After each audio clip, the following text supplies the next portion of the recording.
నమస్కారం। ఈరోజు రైతు ఐక్య వేదిక కతలాపూర్ మండలం జగిత్యాల జిల్లా తరఫున ఈరోజు రైతులను సమావేశం కావడం జరిగింది। అందులో ముఖ్య విషయాలు ఏమిటంటే ముందుగా మన రాష్ట్ర ముఖ్యమంత్రి రేవంత్ రెడ్డి గారికి ఒక బహిరంగ లేఖ రాయాలని చెప్పి ఒకటి నిర్ణయించుకున్నాం। ఏంటంటే విషయము ఇప్పుడు ఒక 25 రోజుల నుంచి 30 రోజుల లోపల వరి పంట చేతికి వస్తుంది కావున ఎంపీ ఎలక్షన్ కోడ్ వారం 10 రోజుల లోపల ఉంటుందని అంటున్నారు। ఎంపీ ఎలక్షన్ కోడ్ రాకన్నా ముందు వరి పంటకు బోనస్ ఏదైతే ఉందో దాన్ని ప్రకటించి రైతులను ఆదుకోవాలని మేము ఈరోజు సమావేశం కావడం జరిగింది। ఎందుకంటే ఇప్పుడు ఈ రోజుల్లో వాతావరణ పరిస్థితుల దృష్ట్యా చీడపీడలు అధికంగా ఉండి రైతులు కోలుకోలేని విధంగా పెట్టుబడుల రూపంలో పెద్ద ఎత్తున ఇబ్బందులు పడుతున్నారు। కావున రైతులు సాధారణంగా 15 నుంచి 20 వేల ఎకరానికి పెట్టుబడి అయితే ఈ సంవత్సరం 25 నుంచి 30 వేల రూపాయల పెట్టుబడి అవుతున్నది।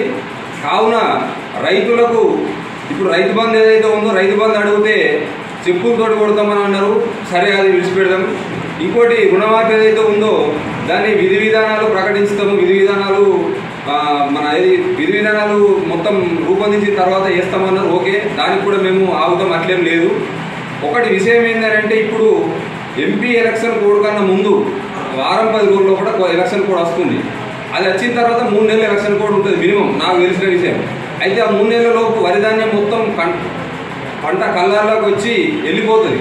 కావున రైతులకు మేలు చేయాలని ఏదైనా ఉంటే ఇప్పుడు ఈ 10-12 రోజుల్లో కూడా రైతులకు బోనస్ మీరు ఇస్తామని ఏదైతే ప్రకటించారో దాన్ని ఇప్పుడు ఈ 10-12 రోజుల ముందే కోడ్ రాకన్నా ముందే ప్రకటించి రైతులను ఆదుకోగలరని కోరుచున్నాము రైతు ఐక్య వేదిక తరఫున। ఇక దీనికి మన బోనస్ను ప్రకటించడానికి విధి విధానాలు ఏం అవసరం లేదు। ఎందుకంటే గత సంవత్సరం రైతులు వరి ధాన్యం ఈ ఏసంగి కాలంలో ఎంత విక్రయించారో లెక్క ఉంటుంది వ్యవసాయ శాఖ దగ్గర।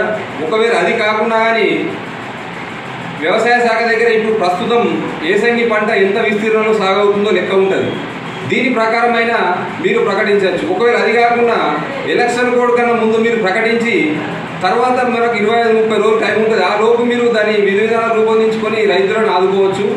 మీకేమన్నా అంటే మేము రిక్వెస్ట్ ప్రకారమే అడుగుతున్నాము, మీరు ఈ లోపు బోనస్ ప్రకటించి మాది ప్రజాప్రభుత్వం, మాది రైతు ప్రభుత్వం అని చెప్పి మీ చిత్తశుద్ధిని నిరూపించుకోవాలని రైతు ఐక్య వేదిక తరఫున డిమాండ్ చేస్తున్నాం।